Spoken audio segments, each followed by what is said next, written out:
สั้นๆที่เฮานั้นได้พบกันได้หูจักกันได้ผู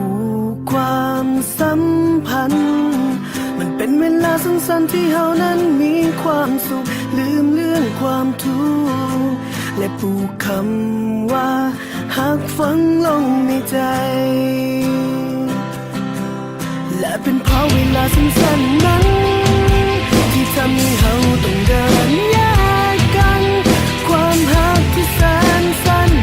ต้องจบลงในวันนี้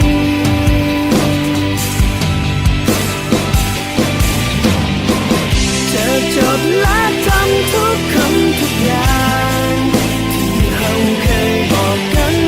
อายอุ่นของมือที่เฮาเคยจำสัมผัสกายในวันนั้นความฝันงดงามเมื่อตอนหลับตา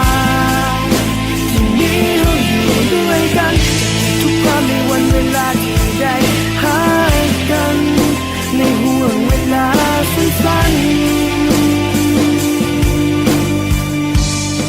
ตลอดไปบ่มีจีทาง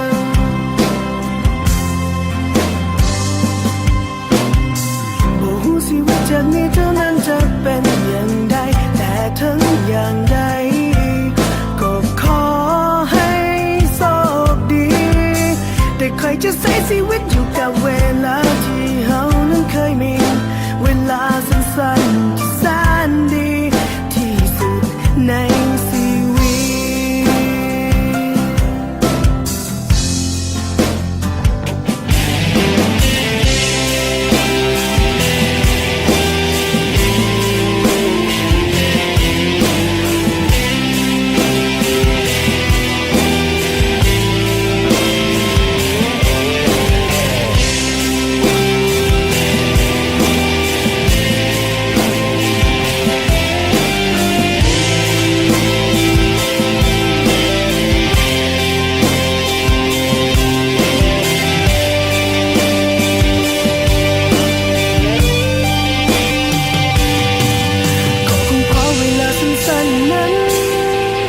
ทำให้เฮาต้องเดินแย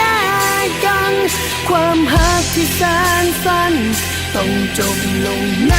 วันนี้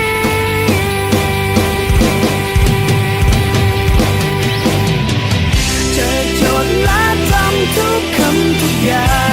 งที่เฮาเคยบอกกันอายอุ่นของมือที่เฮาเคยจำสัมผัสได้ในวันนั้นความฝันงดงามเมื่อตอนหลับตาที่มีเราอยู่ด้วยกันจะเก็บทุกภาพในวันเวลาที่ได้หากันในห่วงเวลาสั้นๆตลอดไปบ่มีที่ทางจะเก็บทุกภาพในวันเวลาที่เคยหากันในห่วงเวลาสั้นๆตลอดไปบ่มีที่ทาง